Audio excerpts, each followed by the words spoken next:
you very much for that, Esther. Next question I had for Councillor Scott Ainslie, and why is the Green Party supporting the call of African heritage communities for the UK government to establish the All-Party Parliamentary Commission of Inquiry for Truth and Reparatory Justice in accordance with the international human rights law? Greetings, Scott. Greetings, everyone. Thank you very much for the question. Why is the Green Party supporting this social movement? Because it's the right thing to do, and I believe that the time is right. For me, social justice and environmental justice, they are both within the same glove. They are two parts of the same coin. We have a situation where it's the wealthy nations that are doing all of the damage, and it's the global south that's bearing all of the cost. I went on a reparations march last August, and I was London's Green MEP then, and I got speaking to this guy who I just thought, could tell me what it was all about and what was happening. And I walked with him for about 2 hours, and then I realized it was Kofi Cllr. I didn't know who he was, and he told me a lot about the movement, and I just thought, yeah, absolutely, this makes total sense. That we have a situation where the UK per capita output of CO2 is 10 times that of former colonies, if you like, such as Ghana and Nigeria, and double that of Jamaica. But the UK's gross national income is over 8 times that of Jamaica and approximately 20 times that of Nigeria and Ghana. So to echo what Esther has so eloquently said, the balance must be restored. That's why we need social justice, environmental justice to happen simultaneously at the same time.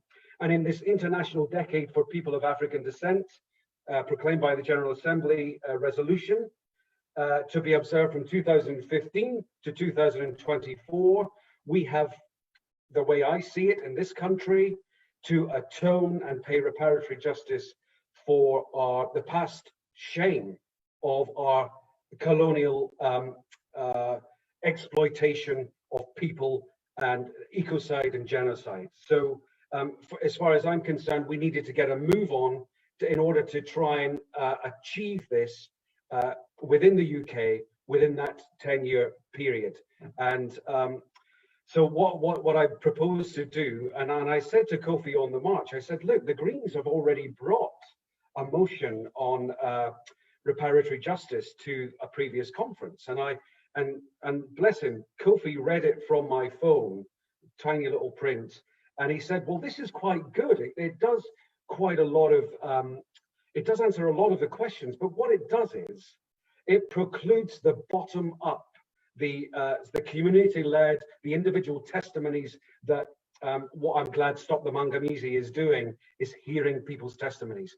People want to be listened to, they want to be heard, they need to be heard. We need to learn the lessons of the continuing trauma.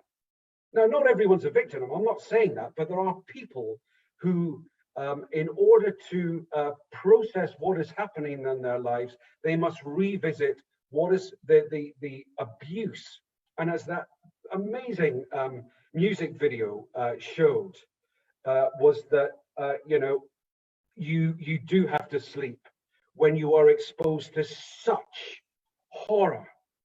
I mean, I don't know, that really was upsetting, that whole entire video. And I don't think most of the people in our country know the extent to which the human suffering causes tremendous trauma, and it's intergenerational. So without redressing that from the grassroots up, as Esther said about the 5 stages of repairing as identified by the United Nations and human rights law, the 5 stages are for people, for the opportunity for victims or for people to speak in public about their experiences. And that could be the experiences of their ancestors or the experiences that they find today. So that all has to be part of a process that we have to go through. But on the other side of it all, we have rich families and institutions that, because of the exposure of the fact that compensation that was paid to the enslavers only ended in 2015, and we have, you know, ridiculous levels of inequality in this country, and we have Johnson's government saying that we need a commission to look into inequality. Well, we want to make sure that that commission, we set the terms of reference for that commission. It cannot be tokenistic, as we've seen many previous leaders of this country try and do.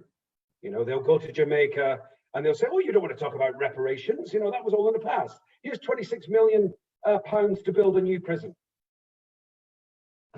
I mean, it just beggars belief. And I think that enough is enough. I think that, you know, the rich families and the institutions that are ingrained in this colonialist kind of mindset, some of them are asking, well, what do we do to atone? What do we do? How do we begin the reparations thing? So you've got Green King and you've got Lloyd's and you've got Glasgow University going, yeah, well, here's some money. No, sorry, that's a sticking plaster. What I love about what has gone into this is decades and years, centuries of intellectual thought.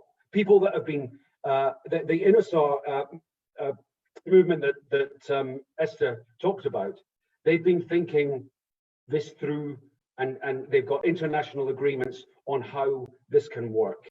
And this is why the principles of participation that INOSAR has put together must be part of the terms of reference of any all-party commission of inquiry, because only they have this internationalist agreement for the Africans diaspora to ensure that atonement and reparatory justice is done in the way that will get to the root causes of inequality and Afrophobia and racism that is rife right now.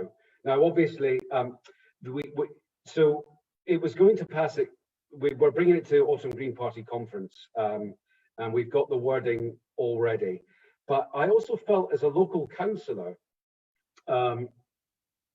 that why don't we do what they did with the climate emergency in Bristol?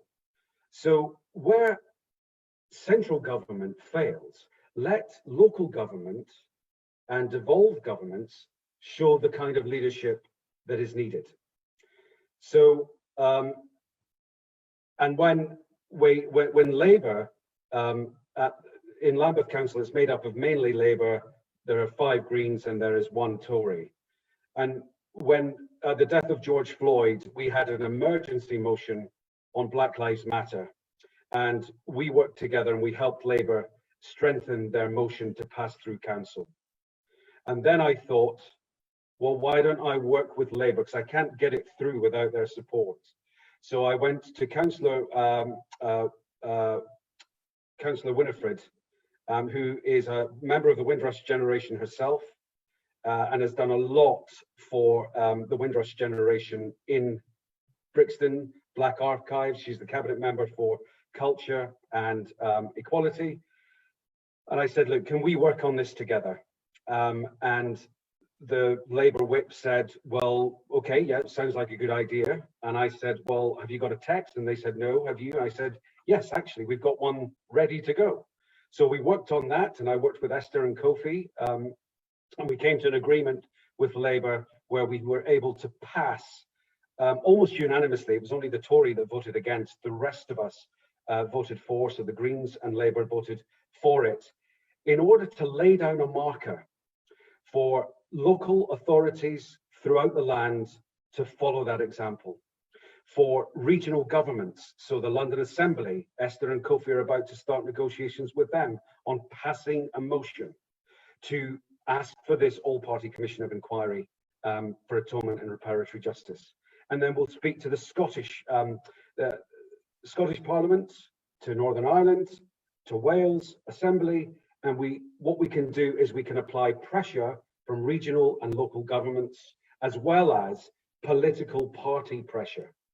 So that's why passing this motion in Lambeth, it's been passed also in Islington, but with a caveat, because Labour didn't accept some of the wording that we had put together. And what we have to do is, I mean, you know, there will be people who have always voted Labour on this call or listening to this now. Hold them to the account, hold their feet to the fire on this, and make sure that we have many African women MPs now. We have many African MPs. Make sure you write to them and make sure that they support, and that Labour comes out and supports the all-party commission of inquiry. And so, and what we need to do is build the momentum. So what I'm looking to do is get other Green, where we've got people on the council throughout the country to show this kind of leadership, where sadly it is lacking at central government. Now, as I said before, Johnson has said that he's already set up a commission to look into inequality.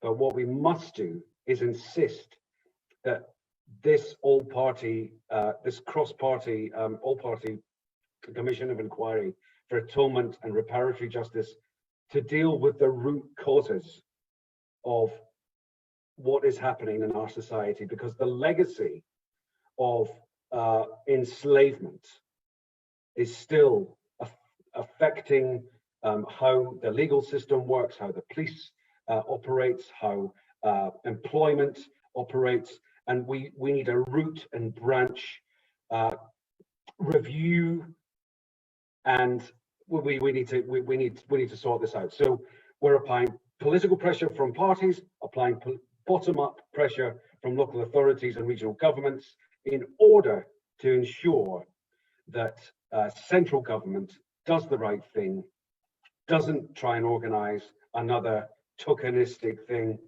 because until we deal with the root causes of racism, then I'm afraid that a sticking plaster won't do, that this will just boil up every time there is another Black Death anywhere in the world.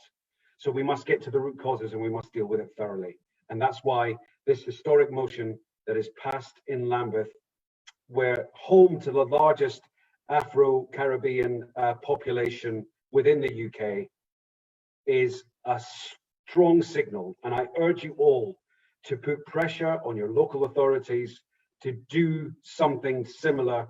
We'll share the wording in order to spread this as quickly as possible throughout the country. Thank you. Thank you, Scott, and I'm sure you'll have lots of questions coming your way when we open up to other people.